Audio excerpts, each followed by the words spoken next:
Hello everyone, আমি সৃঞ্জয় চলে এলাম আরও একটা নতুন ভিডিও নিয়ে আমাদের চ্যানেল থেকে। বন্ধুরা, তাণ্ডব টিম এটা কী শুরু করেছে? মানে সিরিয়াসলি বলো তো, তাণ্ডব টিমটা কী শুরু করেছে? যদিও এটা আমরা জানতাম যখন তুফান এসেছিলো, তখনও তুফান আসার আগে আমাদের ভিডিও তোমরা চেক করে দেখতে পারো। সেখানেও আমরা বলেছিলাম যে এই টিমের সঙ্গে SVF নামক একটি প্রোডাকশান হাউসের জড়িত থাকা মানেই হচ্ছে প্রমোশন। একেবারে যে বলে না যে আমি ভাষাটা ইউজ করতে পারছি না, যাই হোক, ভয়ঙ্কর লেভেলের প্রমোশন, মানে ভয়ঙ্কর থেকে ভয়ঙ্করতর একটা প্রমোশন। SVF একটা এমন প্রোডাকশন হাউস যার সঙ্গে জড়িত হয় তাদের প্রমোশন নিয়ে কোনো চিন্তা করতে হয় না। এমন এমন সব প্রমোশনাল স্ট্র্যাটেজি মাথা থেকে বার করে যেগুলো সত্যি কথা যেভাবেই হোক তাদের ছবিটা কিন্তু আলোচনায় থাকে, সেটা ছোটো ছবি হোক বড় ছবি হোক। ঠিক সেরকমই খুব লক্ষ্য করে দেখো, বরবাদ এখন মানে দামামা বাজাচ্ছে ইন্টারন্যাশনালি। বরবাদ যা মানে ভালো ব্যবসা করছে এটা নিয়ে কোনো ডাউট নেই কারণ। এবং তোমাদের একটা কথা বলে রাখি, আমাদের কাছে এরকম প্রচুর মানে সিটির নাম আসছে, প্রচুর দেশে নানান রকম শহরের নাম আসছে যেখানে সকল বাঙালিরা চাইছে যে বরবাদ চলুক, এবং সেগুলো আমরা রেকমেন্ডও করছি প্রোডাকশন হাউসের কানে যে এই শহরে মানুষ বরবাদ দেখতে চাইছে।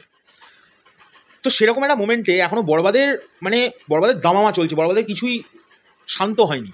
এরকম একটা মোমেন্টে তাণ্ডবের আপডেটের পর আপডেট আসছে, এবং এইবারে আপডেটটা আর অফিসিয়াল আসছে না। দুম করে দেখতে পাচ্ছি একটা কিছু শুটিং সেটের ছবি, দুম করে দেখতে পাচ্ছি কস্টিউমের ছবি। আজকে আর একখানা ছবি লিক করেছে, এবং এই ছবিটাতে মেগাস্টারকে দেখতে পাওয়া যাচ্ছে, স্বয়ং মেগাস্টার তাণ্ডব লুকে। তোমাদের পাশে ছবিটা আমি দিয়ে দিচ্ছি, এই ছবিটা লিক করেছে, এবং এটা একটা সিকোয়েন্সের শ্যুট হচ্ছে, বোঝাই যাচ্ছে এটা ইটস আ জেল।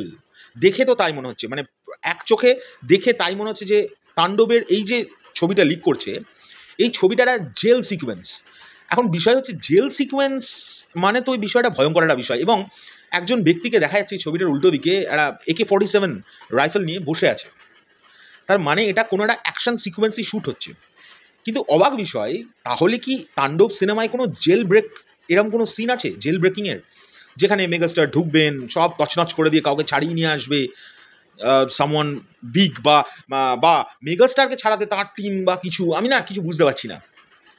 তোমাদের কি মনে হয় সেটা কিন্তু অবশ্যই কমেন্ট করে আমাকে জানাতে পারো। তবে এই ছবিটা যেটা তোমরা দেখতে পাচ্ছ এখন স্ক্রিনে, এটা লিক করেছে, এবং এখানে আমরা আরও অনেককে দেখতে পাচ্ছি কলাকুশলীদের, এবং তার সঙ্গে আমি তো এখানে ফারহান ভাইকেও দেখতে পাচ্ছি, ফটোগ্রাফার ফারহান রোমান, উনিও দাঁড়িয়ে আছে। আচ্ছা, ফারহান ভাই ও একটা রিলস ছেড়েছে কিছুক্ষণ আগে FDC-তে, আমি শিওর ওখানে প্রচুর মেঘ হয়েছে।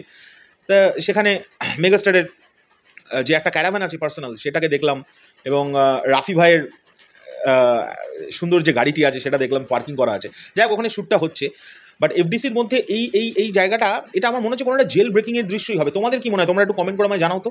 বাট এই প্রমোশন কিন্তু ভয়ঙ্কর। আমি তোমাদের আবারও বলছি, এই তাণ্ডবের সময় তো বলছি, একটু ওয়েট করো। তোমরা মানে সে বলে না, ডান দিকে তাকালেও তাণ্ডব, বাঁ দিকে তাকালেও তাণ্ডব, ওপর নিচ পাশে এধারে ওধারে সেধারে সব জায়গায় তাণ্ডব হবে।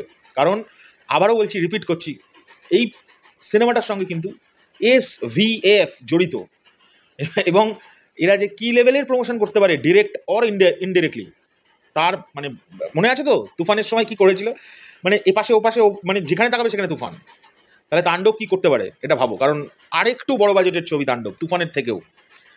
তো দেখা যাক কী হয়। তবে এরকম একটি দৃশ্যে মেগাস্টারকে দেখতে পাওয়া যাচ্ছে। আমি ওনার লুক নিয়ে বেশি কিছু বলতে চাই না, এই কারণ বিকজ দূর থেকে দেখা যাচ্ছে যে একটা সাইড ফেস করে উনি দাঁড়িয়ে আছেন। স্বাভাবিক মেগাস্টারকে কেমন দেখতে লাগবে, এটা কি কমেন্ট করা উচিত ওনার সম্পর্কে? অসাধারণ লাগছে ওনাকে, পার্সোনালিটি একটা অন্যরকম। এখন বুঝতে পারছি না তো যে এই সিনটা কি, একটা জেলের মধ্যে যে হচ্ছে এটা বুঝতে পারছি না, সিকোয়েন্সটা একটা জেল সিকোয়েন্স এটা মনে হচ্ছে। তোমাদের কি মনে হয় এটা কমেন্ট করে অবশ্যই জানিও। এখনকার মতো চললাম, পরবর্তী ভিডিও খুব শীঘ্রই দেখা হবে।